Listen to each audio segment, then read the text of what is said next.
मी सागर. मी माझ्या कामानिमित्त नेहमीच घराच्या बाहेर असायचो. माझ्या घरात माझी बायको, माझी आई, माझा लहान भाऊ असे होतो. माझ्या लग्नाला 4 वर्ष झाले होते. आई नेहमीच आता माझ्या आणि माझ्या बायकोच्या मागे लागली होती की घरामध्ये पाळणा हलायला पाहिजे, घराला आता वारीस मिळायला पाहिजे.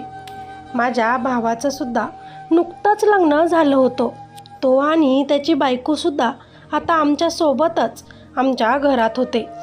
माझी आई आता माझ्या बायकोला नेहमीच भावाच्या बायकोसमोर टोमणे मारायची आणि बोलायची की इतके दिवस तुझ्या लग्नाला झालेत, पण अजूनही नातवाचं तोंड दाखवलं नाहीस मला. आईच्या या शब्दांना माझी बायको खूपच दुखावली जात असे. कधी कधी तर तिला इतका त्रास व्हायचा की ती माझ्याकडे येऊन रडायची. मी तिला तेव्हा समजावून सांगत असे की रडू नकोस, एक ना एक दिवस आपण आईवडील नक्कीच बनू आणि तू देवावर विश्वास ठेव फक्त. माझ्या बायकोमध्ये खूपच जीव होता आणि तिच्यासाठी मी काहीही करायला तयार होतो. पण घर हे पैशांवर चालतं ना, त्यासाठी काम तर करावंच लागतं आणि मी पण करायचो. माझा बिझनेस होता म्हणून मला नेहमीच बाहेर राहावं लागायचं. त्याच्यामुळे माझी बायको आता घरात एकटीच पडली होती. नेहमीच मी घराच्या बाहेर राहायला लागल्यामुळे माझ्या बायकोचं माझ्याकडे आता दुर्लक्ष व्हायला लागलं होतं. ती जास्त वेळ आता मला देत नसे. मी घरी गेल्यावर माझ्याजवळ जास्त राहत नव्हती. तिचं माझ्यासोबत बोलणंसुद्धा कमी व्हायला लागलं होतं. मला वाटलं मी खूपच बिझी झालो आहे, तिच्याकडे लक्ष देत नाही. त्यात आई पण तिला नेहमीच टोमणे मारत असते, रागवत असते. म्हणून माझी बायको माझ्यावर नाराज असेल. तिचंही मन त्या गोष्टीनं दुखलं होतं आणि म्हणूनच तिची नाराजगी दूर करण्यासाठी मी सुट्टी घेऊन तिच्याजवळ आज राहायचं ठरवलं होतं. तिला प्रेम द्यायचं ठरवलं होतं. मी आज तिला जवळ घ्यायचा प्रयत्न करत होतो, पण ती म्हटली नको ना, सकाळ आहे, कोणी येईल, असं बघितलं तर मलाच परत बोलतील. पण मी तिचं ऐकत नाही आणि तिच्यासोबत रोमांस सुरू करतो. तितक्यातच माझ्या आईचा आवाज येतो आणि मलाही एक फोन येतो. मला नाईलाजाने परत कामासाठी निघावं लागणार होतं. मी जातोय हे ऐकून माझी बायको परत नाराज होते. मी तिच्याकडे काही पैसे देतो आणि तिला बोलतो मी 15 दिवसांत परत येतो, काळजी करू नको आणि टेन्शनसुद्धा घेऊ नकोस कुणाचेच. आता रूमच्या बाहेर जाताना तिला सांगतो की मला तुझी मानसिक स्थिती समजत आहे गं, पण आपल्यासाठीच मी काम करत आहे ना, मजबुरी आहे, जावं तर लागेल. ती मान हलवत मला ओके बोलते आणि माझी बॅग घेऊन मला बाहेर सोडायला येते. पण आई सारखंच माझ्या बायकोला उठता बसता टोमणे देत असते. मला नातवाचं तोंड दाखव आधी, नुसते नवऱ्याच्या मागे पुढे फिरू नकोस. पण मी आईला शांत करत असे आणि सांगत असे की होईल एक दिवस, तूही आजी, इतकी काय घाई. तेव्हा मजाकमध्ये तो विषय मागे पडला जात असे. माझा भाऊ, त्याचं लग्न झालं होतं तरी नेहमीच माझ्या बायकोकडे बघत असायचा. त्याला ती आवडायची आणि म्हणूनच तो माझ्या आईच्या बोलण्यापासून तिला नेहमीच वाचवायचा. एक दिवस माझी बायको आंघोळ करून आली होती. आई बाहेर तिला आवाज देत होती. ती बाहेर येत नव्हती म्हणून माझ्या आईनं माझ्या भावाला तिला बोलवायला आमच्या रूममध्ये पाठवलं. माझा भाऊ माझ्या रूममध्ये गेला. माझ्या बायकोला असं ओल्या केसात बघून आणि तिचं ते सौंदर्य बघून तो तिच्या प्रेमातच पडला आणि लगेचच दरवाजा लावून मागूनच तिला त्यानं मिठी मारली.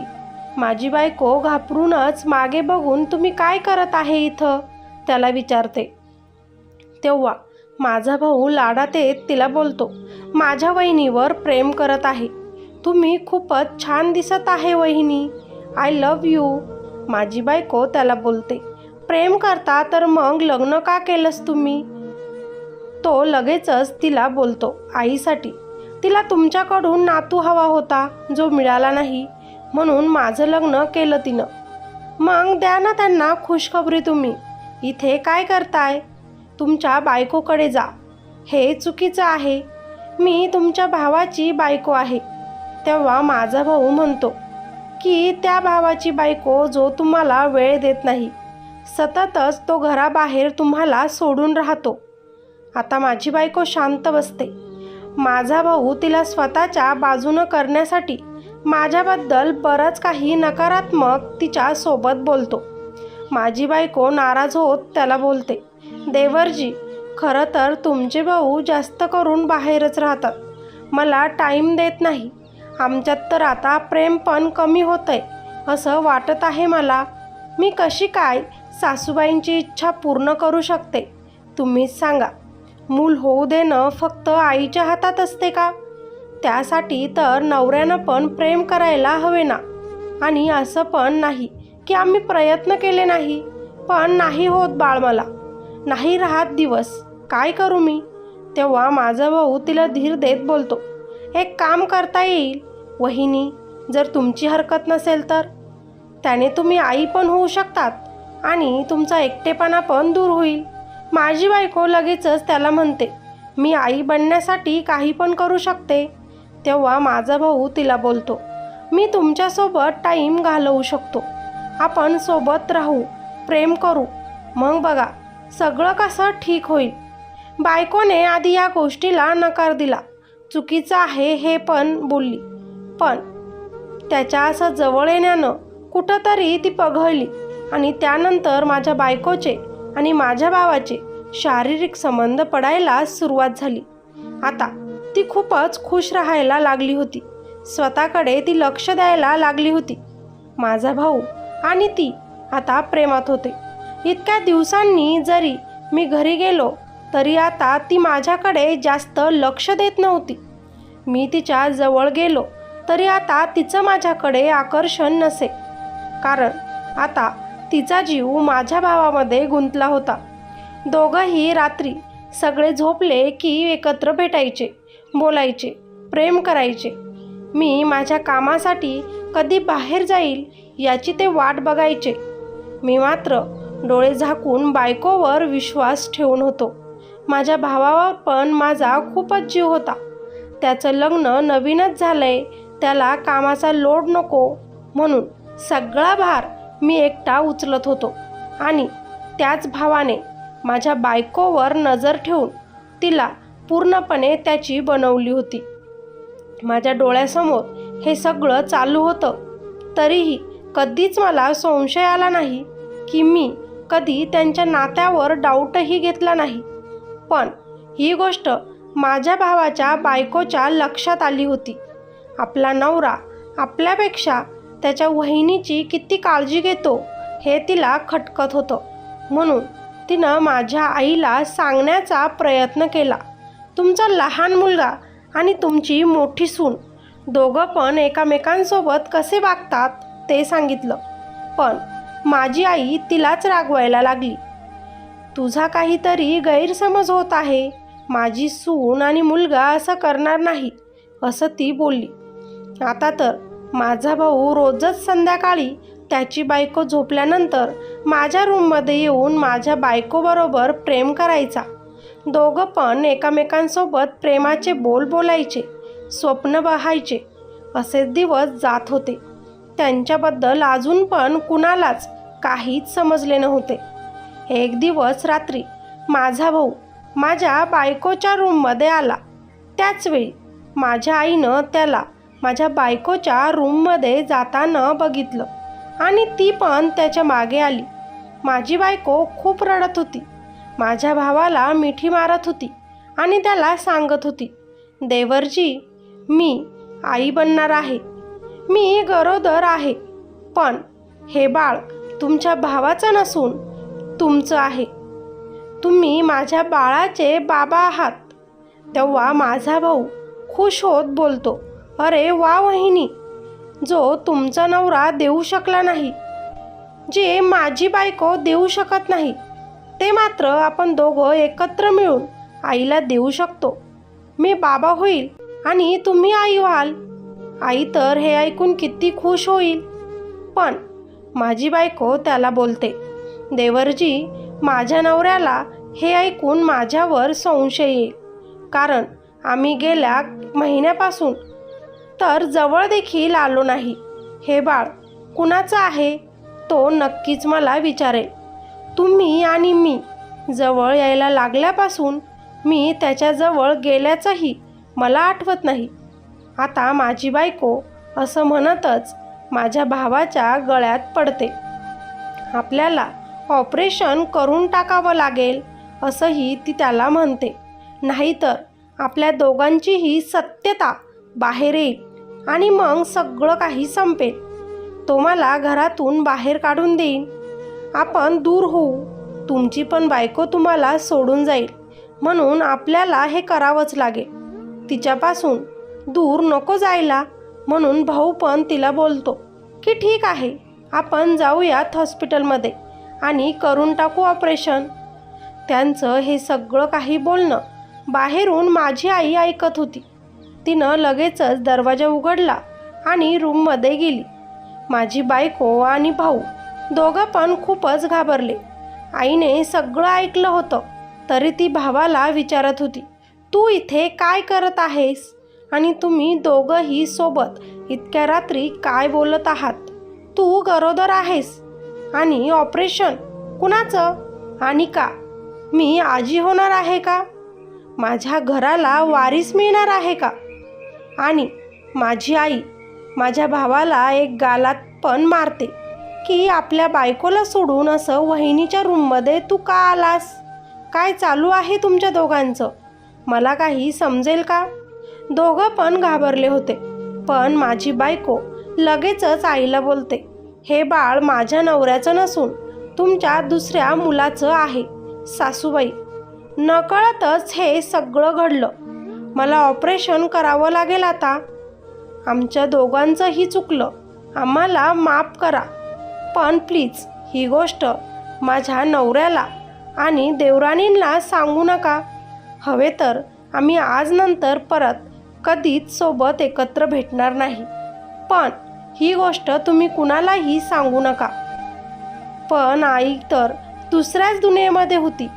आपल्या घराचा चिराग मिळणार या खुशीनंच आई त्यांना माफ करते आणि बोलते, जे झालं ते झालं. ते सगळं इथेच विसरा. मी आहे ना सुनबाई. आता तू ऑपरेशन करू नकोस. तुझा नवरा घरी आला की त्याला बरोबर जे सांगायचं ते मी सांगते. आपण ही खुशखबरी देऊन टाकू त्याला. टेन्शन घेऊ नको. काहीच समजणार नाही त्याला. पण आईला हे नव्हतं माहिती की बऱ्याच दिवसांपासून आम्ही जवळ देखील नव्हतो आलो. मग माझ्या बायकोला दिवस कसे जातील? मला नक्की हा प्रश्न पडला असता हे माझ्या बायकोच्या लक्षात आलं होतं. म्हणून मी जेव्हा घरी आलो आणि आई मला सांगायलाच लागली की तू बाप होणार आहे, पण माझ्या बायकोनं तिला हे मला सांगू दिलं नाही आणि मला रूममध्ये घेऊन गेली. नेहमीपेक्षा आज तिच्यात बदल दिसत होता. खूप खुश होती ती आणि स्वतःहून ती माझ्याजवळ आली होती. आई पण माझ्या बायकोची खूप जास्त काळजी घेत होती. ते मी बघितलं होतं आणि मला ते बघून खूपच छान आणि चांगलं वाटलं होतं. असाच एक आठवडा गेला. मला पण माझ्या बायकोसाठी खूप काही करायचं होतं. तिला जगातलं सगळं काही सुख आणून द्यायचं होतं. तिला आई बनवायचं होतं. तिला तर नेहमीच मी डॉक्टरांकडे घेऊन जात होतो, पण काहीही एक फरक पडला नव्हता. म्हणून ह्यावेळी मी स्वतःची टेस्ट करायचं ठरवलं होतं आणि टेस्ट केलीसुद्धा. ते रिपोर्ट बघून आणि डॉक्टरांचं ऐकून मला तर खूपच मोठा धक्का बसला की मी कधीच बाप होऊ शकत नाही. म्हणजे दोष तर माझ्या बायकोमध्ये नव्हताच, दोष तर माझ्यात होता. मी नाराज होऊनच घरी परतलो होतो. स्वतःला सावरलं होतं. आता बायकोला हे कसं सांगू? ती किती दुःखी होईल या विचारानेच मी रडत होतो. तेव्हाच माझी बायको माझ्याजवळ येत मला बोलली, अहो, तुमच्यासोबत मला काही बोलायचं आहे. मी पण तिला बोललो, मला पण तुला काही सांगायचं आहे. मी खूपच नाराज होतो की आता बायकोला कसं सांगू. दोष तुझ्यात नाही तर माझ्यात आहे. मी कधीच बाप होऊ शकत नाही. ते कसं सहन करेल ती. पण तितक्यातच बायको असं काही बोलते ना की माझ्या तर पायाखालची जमीनच सरकते. माझी बायको मला सांगते की मी आई बनणार आहे आणि तुम्ही बाबा बनणार आहात. मला दिवस गेले आहेत. माझी टेस्ट पॉझिटिव्ह आली आहे. पण हे कसं काय शक्य होतं जर मी बापच होऊ शकत नव्हतो तर. मग माझ्या बायकोला दिवस कसे गेले मी विचारच करत होतो. माझे डोके विचार करून जड पडले होते. तोच माझी बायको मला विचारते की आता सांगा तुम्ही, तुम्हाला काय सांगायचं होतं मला ते. मी काही नाही, सांगतो नंतर असं बोलून तिथून रागानेच निघून जातो. दुसऱ्या दिवशी बघतो तर माझी आई आता माझ्या बायकोची खूपच काळजी घेत होती. तिला काहीच काम करू देत नव्हती आणि भावाच्या बायकोला ती टोमणे मारत होती. माझ्या बायकोची काळजी घे असं सांगत होती. मी विचार करत होतो की आईला कसं सांगू. तिच्या पोटातील मूल आपलं नाही, ते माझे नाही, दुसऱ्याच कुणाचं तरी रक्त आहे ते. पण कसं सांगू, कुठून सुरू करू हे मला कळत नव्हतं. मी आता खूपच नाराज राहायला लागलो होतो. तितक्यातच माझा भाऊ माझ्याजवळ येत मला बोलतो, दादा, आता तू बाबा बनणार म्हटल्यावर मी पण तर छोटा बाबा बनेल त्या येणाऱ्या बाळाचा. तुझं बाळ ते माझं बाळ होईल. तो माझ्या बायकोकडे अश्लील बघत बघत बोलत होता. पण मला त्याचं ते बोलणं सहन झालं नाही. मला वाटलं की आता सगळेच या पोटातल्या बाळासोबत स्वतःचे नाते जोडत आहे, जे बाळ आमचं नाही. मला सांगून टाकावं लागेल की हे आपलं बाळ नाही. मी तर कधी बापच होणार नाही. मी तर आता मनातून पूर्ण तुटून गेलो होतो की माझ्या बायकोनं मला इतका मोठा धोका दिला होता. ती आता माझ्याजवळ यायची, माझ्या खूप पुढे पुढे करायची, माझ्यावर प्रेमही करायची. पण मला तिच्या सहवासाची सुद्धा आता तिरस्कार वाटत होता. मी विचार करत असे की मी इथे नसताना कुठे तोंड काळे करून आली असेल ही, आणि त्याच व्यक्तीची निशाणी हे बाळ पोटात घेऊन इथे घरात फिरत आहे. मी खूप हिम्मत करूनच एक निर्णय घेतला की तिचं ऑपरेशन आता करून टाकू. आणि हेच सगळं सांगायला मी माझ्या आईकडे आलो. आधी तर आई माझ्याकडे नीट लक्ष देतच नव्हती, कारण तिला तर आधीच सगळं काही माहिती होतं. मी बाप होऊ शकत नाही कधीच. डॉक्टरांची फाईल घेऊन आईपुढे धरून मी आईला बोललो की आई, माझी बायको आई कसं काय झाली जर मी बापच होऊ शकत नाही तर. माझी आई आता चमकूनच माझ्याकडे बघते आणि मला बोलते, अरे ते खोटं येतं बाबा कधी कधी. बाप होऊ शकत नाही तर मग सुनेला दिवस कसे गेले बरं. तू बाप होऊ शकतो. डॉक्टरांचे रिपोर्ट खोटे असतात कधी कधी. आता हा चमत्कारच समज. आता मला माझ्या आईचा पण परतच धक्का बसला. आई असं कसं काय बोलू शकते बरं. दुसऱ्या कुणाचं बाळ मी कसं माझं आहे असं बोलू शकतो. रिपोर्ट खोटे नसतात. आता मला आईचा सुद्धा राग आला आणि मी तिला बोललो की मलाही हे खोटंच वाटलं होतं. पण एकदा नाही, 2 ते 3 वेळा मी माझी टेस्ट केली आहे आणि रिपोर्ट काढले आहेत वेगवेगळ्या हॉस्पिटलमध्ये जाऊन. मी कधीच बाप होऊ शकत नाही हेच सगळ्यांनी सांगितलं. हे खोटं नाही. ते माझं बाळ नाही, तुझा वंश नाही. मी तिला हॉस्पिटलमध्ये घेऊन जातो आहे आणि मी तिचं ऑपरेशन करत आहे. कुणाचं रक्त घेऊन आली कुणास ठाऊक. मी नाही तिला त्या बाळासोबत स्वीकारू शकणार. नाहीतर मी तलाक घेईन. मी तिच्यासोबत राहूच शकणार नाही. मी जातो घेऊन तिला हॉस्पिटलला. तिच्या माहेरी पण फोन कर आणि दे सांगून त्यांच्या मुलीनं इथं काय केलं ते. तेच माझी आई बोलली. कुणा दुसऱ्याचं रक्त नाही आहे ते, आपल्याच घराचा चिराग आहे ते येणारं बाळ.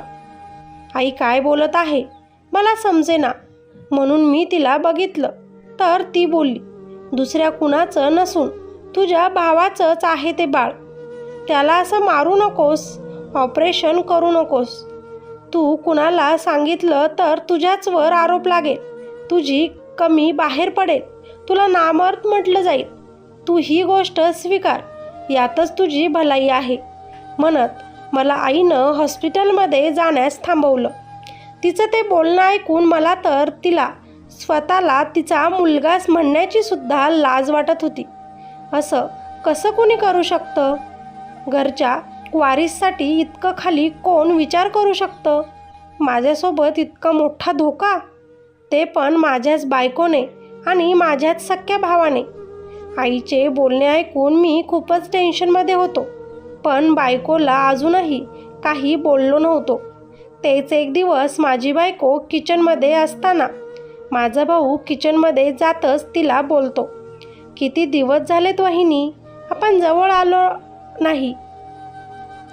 त्यात दादा तर जात पण नाही आहे कामाला आता, आणि माझी बायको तर मला आधीपासूनच आवडत नाही. तेव्हा माझी बायको त्याला बोलते, देवरजी तुम्हाला कंट्रोल करावं लागेल काही दिवस, नाही तर आपलं भांडं फुटे, तर मग काहीच होऊ शकणार नाही. आपण परत भेटूही शकत नाही. थोडे दिवस ॲडजस्ट करा तुमच्या त्या बायकोसोबत. तितक्यातच माझ्या भावाच्या बायकोने ते त्यांचं सगळं काही बोलणं ऐकलं आणि तिनं लगेचच ओरडायला सुरू केलं. मी तर सगळं काही बघत होतो, पण आईमुळे स्वतःवर कंट्रोल करून बसलो होतो.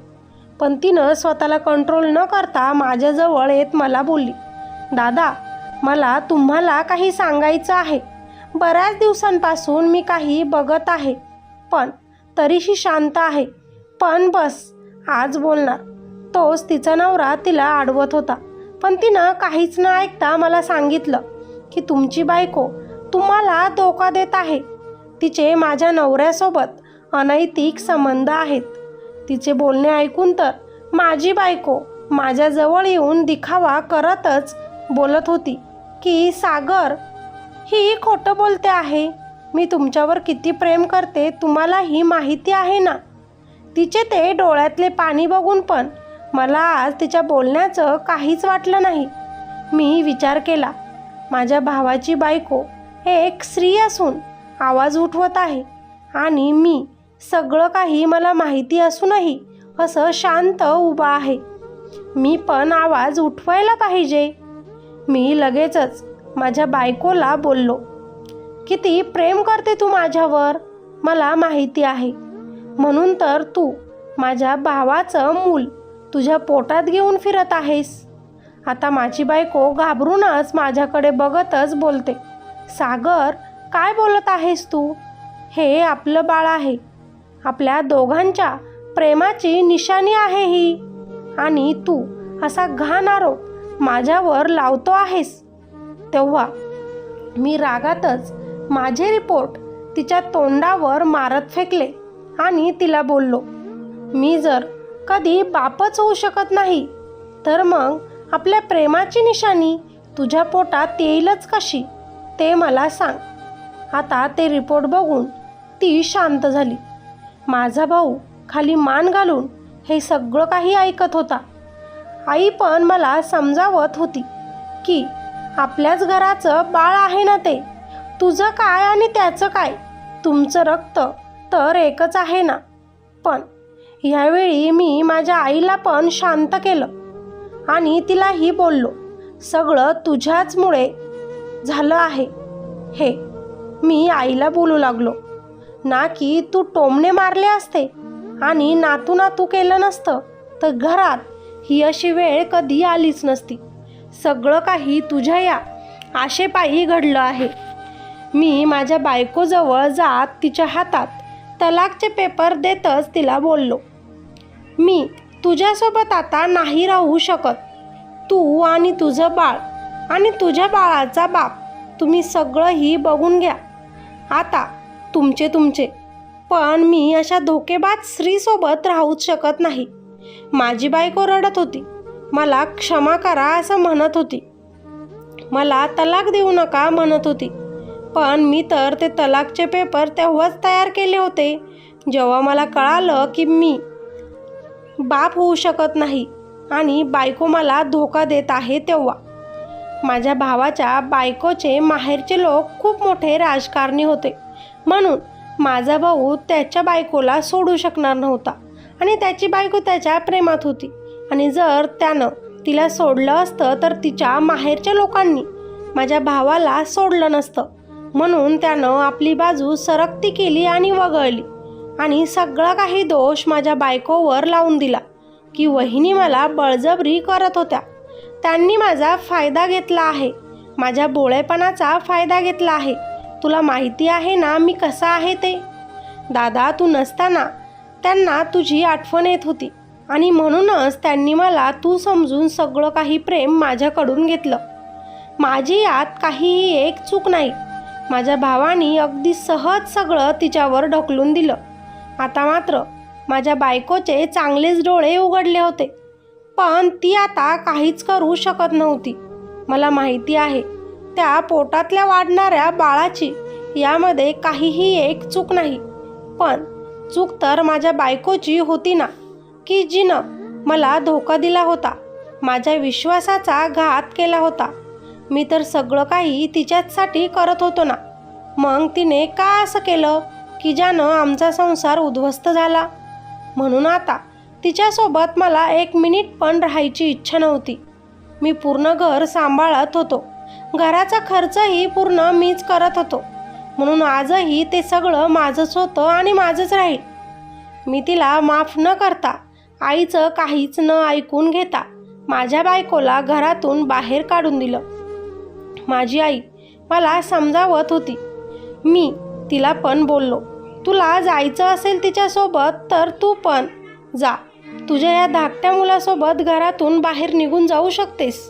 मी माझ्या भावाला पण घरातून बाहेर काढण्याचा निर्णय घेतला.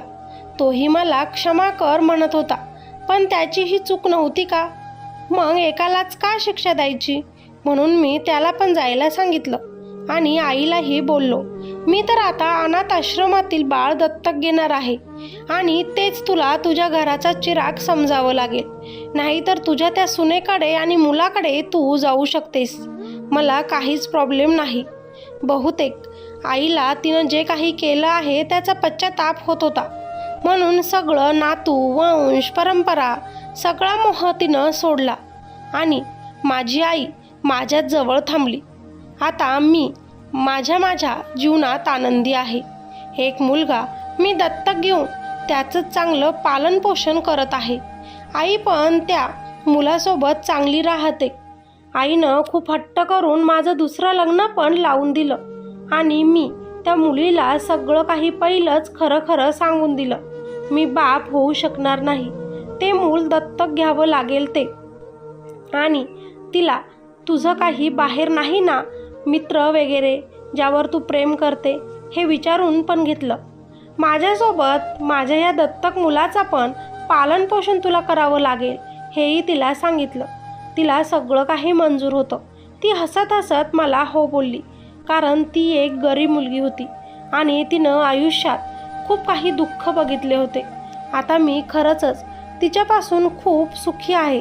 ती एकनिष्ठ आहे, मनापासून माझ्यावर प्रेम करते आणि आज माझा पूर्ण परिवार हा पूर्ण झाला आहे. आई पण आता घरात शांत असते. तिनं जे केलंय ते चुकीचं होतं हे तिला समजून चुकले आहे. बायको आता तिच्या आईबापाच्या घरीच राहते, पण खूप हाल तिचे सुरू आहेत. माझ्या भावाने पण तिची साथ देणं सोडलं. खरं प्रेम काय असतं हे आता तिलाही कळलं. पण वेळ निघून गेली आणि भाऊ पण आता सासरच्या लोकांचा गुलाम बनून आहे. कधीच घराचा भार त्यानं उचलला नव्हता, पण मोठा भाऊ काय असतो, त्याची काय किंमत असते, आधार काय असतो हे त्याला चांगलंच कळालं. पण वेळ निघून गेला आहे, म्हणून आता माझ्या आयुष्यात त्या कुणालाच जागा नाही ज्यांनी मला धोका दिला. आई पण चुकीची होती, पण तिनं जन्म दिलाय मला हे मी विसरू शकलो नाही. आजही बोलत नाही जास्त मी तिच्यासोबत, पण ती मात्र माझ्या मुलाला खूपच जीव लावते. चूक समजली तिला तिची. मी माझ्या बायकोसोबत आज सुखात संसार करत आहे. मला सांगा मित्र आणि मैत्रिणींनो, मी जे काही केलं ते योग्य होतं की अयोग्य होतं? मला नक्कीच सांगा. ज्या व्यक्तीवर मी मनापासून प्रेम केलं तिनेच मला धोका दिला, माझ्या विश्वासाचा घात केला. मी तिच्यापासून बाजूला होऊन योग्य निर्णय घेतला ना की नाही घेतला? मला नक्कीच कमेंट करून सांगा की चूक नक्की कुणाची होती. या गोष्टीचं तात्पर्य, जे तुमच्यावर मनापासून प्रेम करतात त्यांना धोका देऊ नका, त्यांचा विश्वासघात करू नका आणि वडीलधाऱ्यांनी सारखं वारीस, नातू, वंश पाहिजे करून सुनेचं सारखं मन दुखवू नका. नाहीतर हे असं घडतं. वेळीच चूक सुधारून आपले योग्य निर्णय घ्या आणि आनंदात आपलं आयुष्य जगा. नवऱ्यानं बाहेर काम करा, पण त्याबरोबरच वेळच्या वेळी बायकोवर प्रेम करायचं मात्र विसरू नका.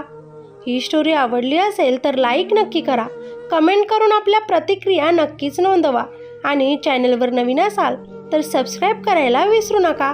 त्याच्या शेजारील बेल आयकॉन बटन दाबायलाही विसरू नका, जेणेकरून आपण जेव्हा नवीन व्हिडिओ टाकू सगळ्यात अगोदर नोटिफिकेशन तुम्हाला मिळेल. धन्यवाद.